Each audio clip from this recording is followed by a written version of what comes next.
Welcome and thank you for joining us on Birth Mother Matters in Adoption with Kelly Rourke-Scary and me, Ron Rains, where we delve into the issues of adoption from every angle of the adoption triad. Do what's best for your kid and for yourself, because if you can't take care of yourself, you're definitely not going to be able to take care of that kid, and that's not fair.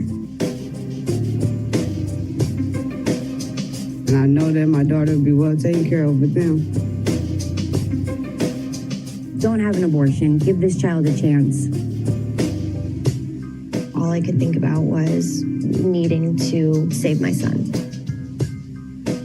My name is Kelly Rourke-Scary. I am the Executive Director, President, and co-founder of Building Arizona Families Adoption Agency, the Donna K. Evans Foundation, and creator of the You Before Me campaign. I have a bachelor's degree in family studies and human development and a master's degree in education with an emphasis in school counseling. I was adopted at the age of 3 days, born to a teen birth mother, raised in a closed adoption, and reunited with my birth mother in 2007. I have worked in the adoption field for over 15 years. And I'm Ron Rains. I've worked in radio since 1999. I was the co-host of 2 successful morning shows in Prescott, Arizona. Now I work for my wife, who's an adoption attorney, and I'm able to combine these 2 great passions and share them on this podcast. Let's talk about adoption positive language. Adoption positive language. Correct. As opposed to adoption negative language. Correct. Okay. We always want to be positive. The glass is always half full. Right. And when you're talking about adoption, when you're talking to somebody who's a part of the adoption triad, when you're broaching the adoption subject as a whole, using adoption positive language does a couple things.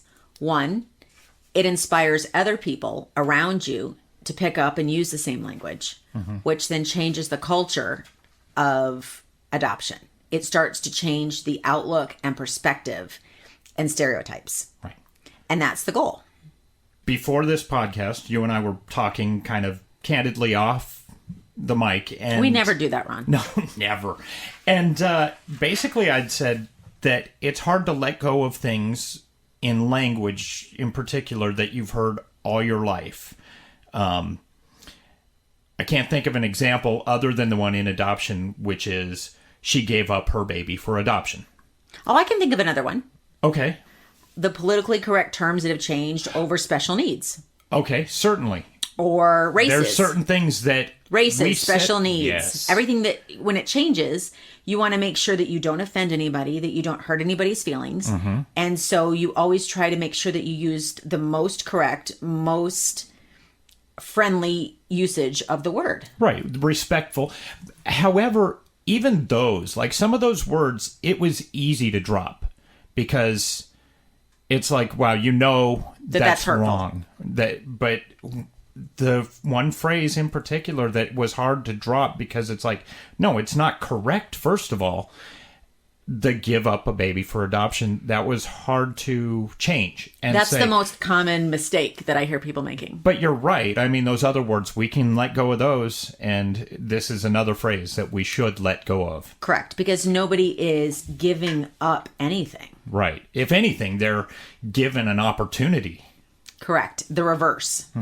And when a baby is placed for adoption, that offers a very different connotation than if a woman gives up a baby for adoption because she's not giving anything. She's still a mother. Right. She's not parenting, but she's still a mother. She'll always be a mother. Correct. By nature of giving birth, she will forever be a mother. And by making the beautiful choice of adoption, she will solidify her status and role as a mother. And so I think that that's a really good analogy of giving up a baby because nobody gives up a baby. But yet that is what has been said for so many decades. Certainly. And even today, I have women that come in that are pregnant and wanting to make an adoption plan, and they're using that terminology. Right, and we because still that's correct what them. they've heard. Correct.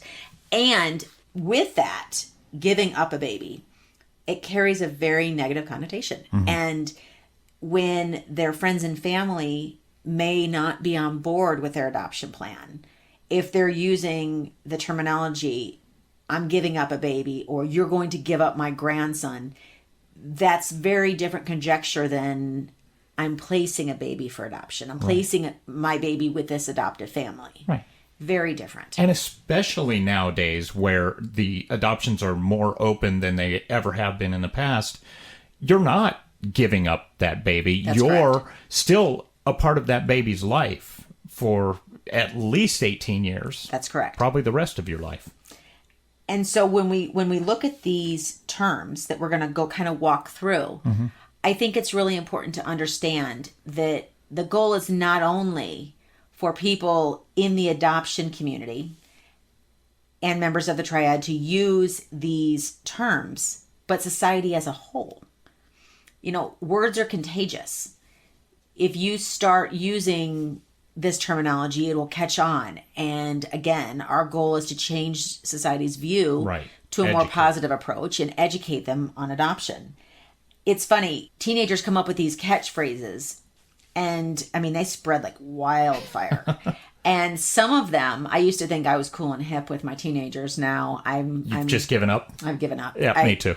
And I can't stay in the cool realm because I can't keep up with it. I mean, some of the terms are just what was the latest one that my daughter was saying? Oh, that's sweet. Oh, that's sour or something.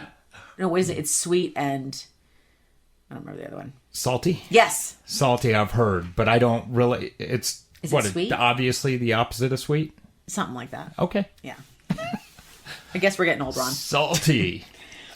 All right. So the term in parentheticals, birth mother, has not always been a part of the language around adoption.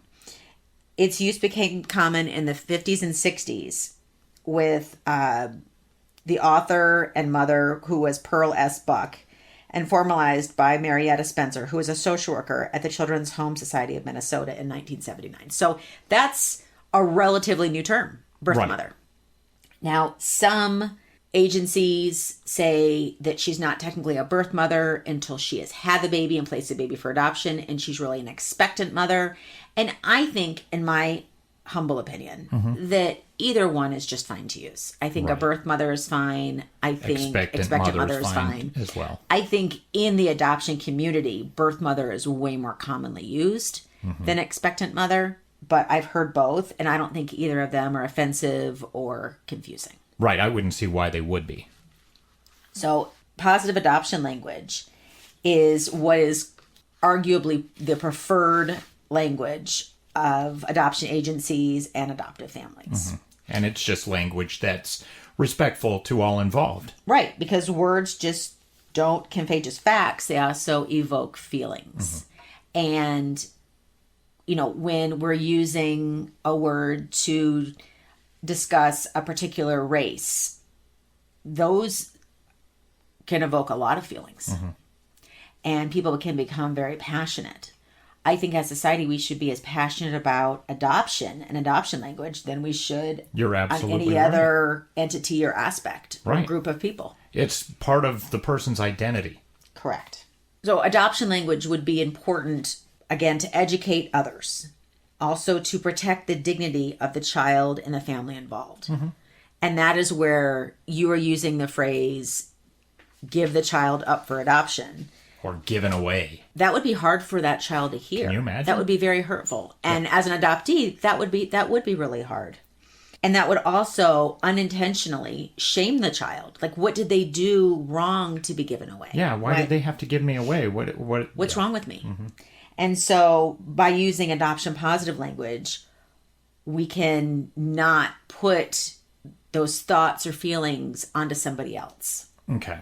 And I think that's important. I think that's really important. Now, how about real parents? Another one that's really offensive. It can be, if you think about it from the other side, like the person that's receiving that, you know, especially somebody like me who wasn't adopted. If somebody asks you about your quote unquote real parents, you got to realize that's hurtful. Because what makes a parent? Right. Is it the fact of giving birth or the fact of raising a child, or how about both? I was going to say both. Yeah. I would agree that it's both. And I think that when you do say real mother, real father, real family, that really negates what both sides are doing. What both sides are doing. I wouldn't even say it's just one side. I would say it's both. And I think constantly saying this is my adoptive parent or my, rather than just saying this is my adoptive mom, rather than just saying mom. This is mom. Now, I will say that adoptees, when they're discussing both of their moms to somebody else, will use this is my adoptive mom, this is my biological mom, because otherwise it can get confusing. You need to differentiate who you're talking about. But on a regular day-to-day basis, I think putting that in front of that word, whether it's adoptive or biological, is almost like it's not an entirety. Yeah, it definitely depends on the context of the conversation, but you're absolutely right. For all intents and purposes, it's mom and dad, yeah. And using terms when a birth mother decides not to place her child for adoption, saying she's going to parent her child is the correct and most appropriate way to say it. Okay. Not that she kept her baby. She decided to parent her baby. Again, it's just respectful. It is respectful and honorable. Avoiding terms like abandoned, surrendered, released, relinquished, gave up for, or put up for adoption are really almost derogatory in nature. And again, it is shaming the child and the birth parents by using those terms. Right. And that's not at all what adoption is about. Adoption is about the beauty of selflessness. When there are questions, maybe if you're in the grocery store, I've talked about it before, where people will come up and just start saying things. And usually without thinking. I hope they're not thinking. Right. If those were said after a lot of forethought, then I'd be even more concerned. Just horrible people. Right. Okay. Who are his real parents. And, that is implying that you're not really a parent, which is not the case. No. Or aren't you wonderful to adopt this child? Well, this child wasn't a charity case, and you're not, this child is a blessing to you as much as you are a blessing to this child. And actually, I think I'm pretty wonderful with or without the adoption. Right. You are, Ron. You are. How could his real mother give away an adorable baby? I think it would be intrusive and offensive to the degree of walking up to somebody you don't know and saying, "Why are you wearing that ugly shirt?" Right. And you're like, even more so, because it's not just about your clothing; it's about your child, who you are, and your child. Right. Certainly. Right. So I think that we really need to watch what we say, when we say it, and to whom we say it. Questions that seem innocent, like, why was she given up for adoption? Or it's just like having one of your own, isn't it? Are actually really hurtful. Yeah. And as an adoptee, I will tell you, these are hurtful. Right. And they're things that linger in your mind afterwards and make you think, and your mind goes places that your mind wouldn't have gone necessarily had those statements had that not been person made. not said that thing. I see comments made even more often when the child was obviously adopted. So if you have a different race. Right. Right. And what I hope people take away from this particular podcast is this. Think before you talk. And that's me speaking in tongues, because I am notorious for not always thinking before I talk. We all make mistakes. We do. But strive to aim higher and remember the consequences of words, and that words do leave lasting impressions. And when you are conscientious of what you're doing and you're thinking about adoption and you're talking about adoption, use adoption positive language so that we can make this language contagious. This weekend, I saw A Beautiful Day in the Neighborhood, and it really brought my mind back to when Kelly and I recorded this episode of Birth Mother Matters in Adoption. While the film really had nothing to do with adoption per se, it did have a lot to do with kindness and how we treat each other. Fred Rogers, or as many of us know him, Mr. Rogers, seems to have lived his life truly caring about others, especially children and their feelings. Although I'm a huge believer in free speech and the ability to say essentially anything we want to, I also believe that comes with a tremendous responsibility to ourselves and others. Just because you can say something doesn't mean that you should, and it takes great strength and maturity to be able to control your tongue. As we talked about in this podcast, it's not necessarily that people are being malicious when they say hurtful things to others. Mostly, I would say that they just lack the understanding of how these words can affect somebody who is in a different situation than we are. I want to challenge all of our listeners to take a little time before we say something and try to think about how that would make us feel if we were in their shoes. I think it would do all of us as individuals and society as a whole a lot of good to treat each other with a little more kindness, kind of like Mr. Rogers treated people. We have a pregnancy crisis hotline available 24/7 by phone or text at 623-695-4112, or you can call our toll-free number 1-800-340-9665. We can make an immediate appointment with you to get you to a safe place, provide food and clothing, and started on creating an Arizona adoption plan or give you more information. You can check out our blogs on our website at azpregnancyhelp.com. Thank you for joining us on Birth, Mother Matters, and Adoption, written and produced by Kelly Rourke Scary and edited by me, Ron Rains. If you enjoy this podcast, rate and review us wherever you listen to podcasts.